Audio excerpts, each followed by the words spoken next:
Hey, what's up, everybody? This is Chef Steak, and I'm here to teach you guys how to make a restaurant-style lobster mac and cheese. Listen, I already prepped my lobster for you guys.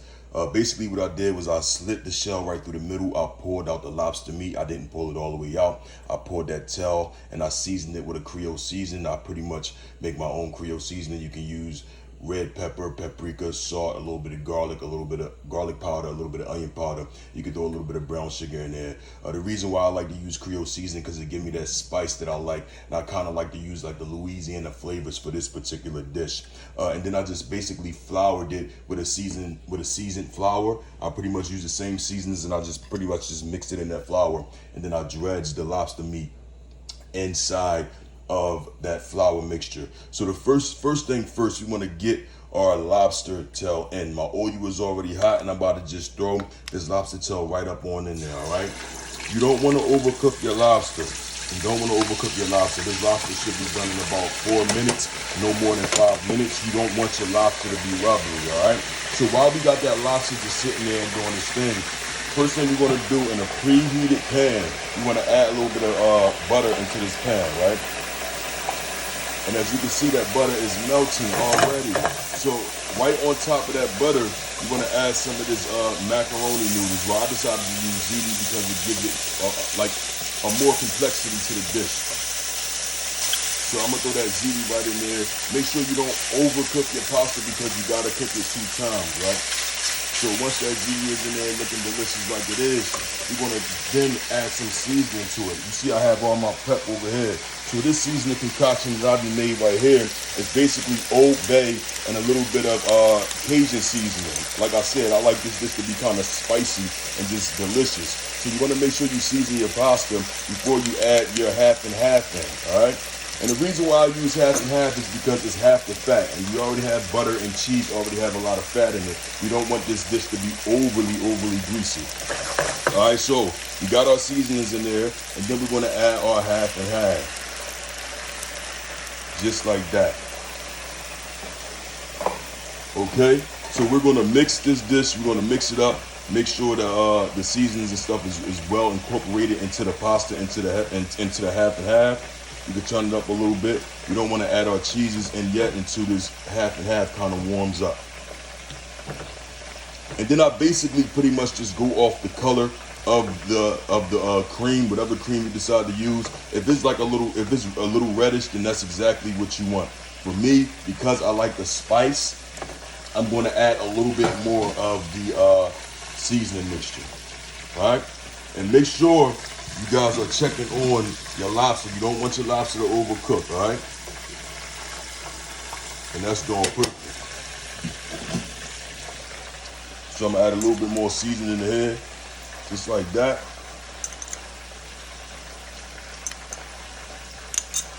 So as you can see,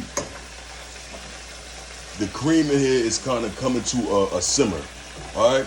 So once your cream comes to a simmer, then that's when you want to add your cheeses. Like I said, this is a quick and easy macaroni and cheese. It's not like your basic, typical big macaroni and cheese. It's a quick and easy macaroni and cheese. And before I forget, guys, I also like to add a little bit of lobster base or seafood base just to give this dish an extra kick, being as though I'm not putting any seafood in the pasta itself. So basically what that's going to do is just going to add a little bit more seafood flavor to this dish without having to buy a ton of seafood. And it's also a good condiment to have on hand.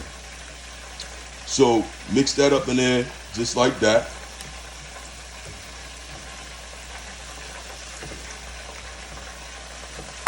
All right, I'm gonna set this aside. I'm gonna check on my lobster.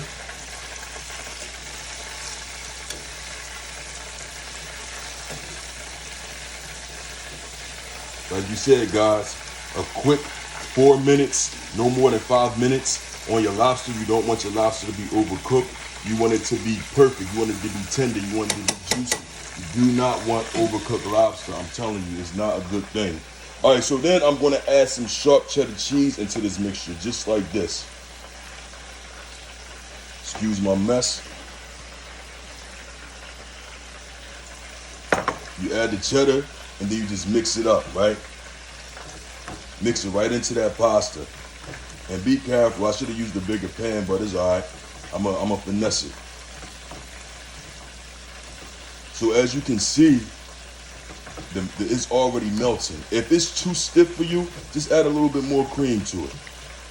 That's all you gotta do, add a little bit more cream.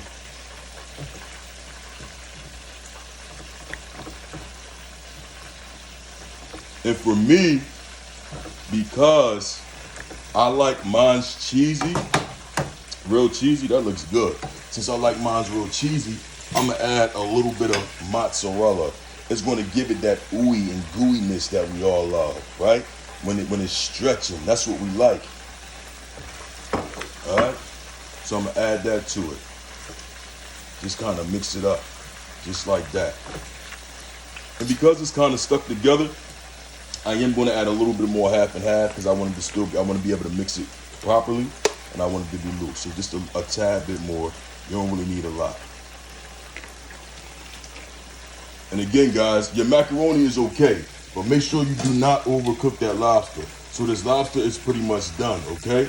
So basically what we're going to do here is we're going to take our lobster tail out of the oil. Out of the oil. Make sure you drain it really well. Out of the oil. And as soon as your lobster tail comes out of the oil, I need you guys to squeeze some nice lemon onto it, all right? Because this is a rich, rich dish.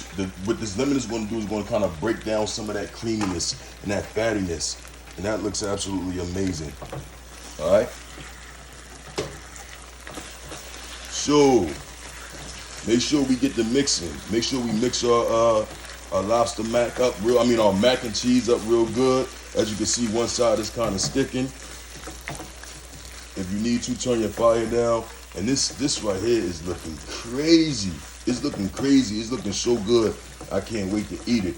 And another thing, guys, make sure you tasting as you're going, okay? You're not adding any raw egg products in here, so make sure you taste as you go. If you need to add more seasoning, you can add a little bit more Cajun, a little bit more Old Bay. But if you're okay with the seafood seasoning that's in here, just add a little bit of salt, and it's going to kind of put you right where you need to be. All right? So the last step to this dish, as you can see, look at that. Look at that. That look crazy. So the last step to this dish, right? I like to kind of take this dish to a new level, and this is basically how we get our dish to be like kind of restaurant quality. All right, I'm gonna turn this off. I put this mac on a skillet. I put it on a skillet because I want it to brown. So this is my little hot plate skillet right here, kind of similar to when they bringing out hot plates from the restaurant. You know, your food kind of be sizzling. So you don't have to do this, but this is just one of the things I like to do, because it gives you that wow factor, but it also is going to make the bottom of your mac brown, like that crispy brown cheese that we like on our mac and cheese, without baking it. All right, so I'll put that on there, let that get hot for a while. I should have been had that on. And then basically, once this heats up, which is not going to take long because it's thin, once it heats up, I'm then just going to add some of this mac right on here.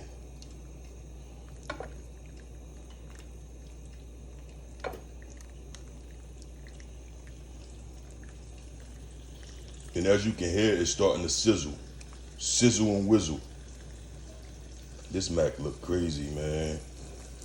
This mac look crazy, crazy. All right, so as you can see, we got our mac on a hot plate. Make sure you wipe down your little edges and whatever. You don't want to, make a mess.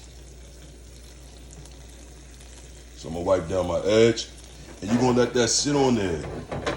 Right? If you want to add a little bit more seasoning, like I said, taste as you go. Okay, so now, while we got the mac on a hot plate, we're going to add our lobster on there.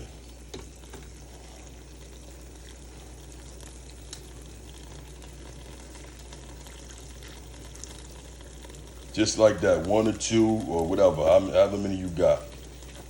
All right, so that's sizzling.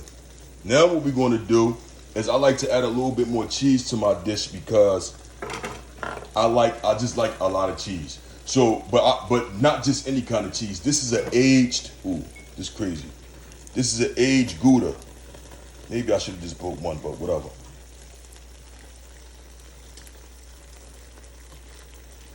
This is an aged Gouda, right?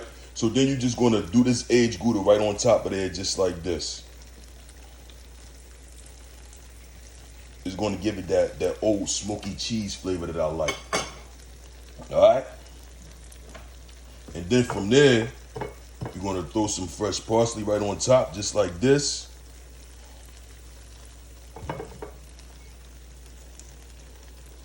That's cool.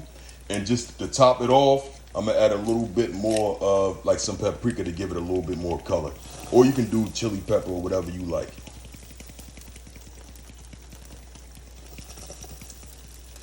Cool, bang, just like that.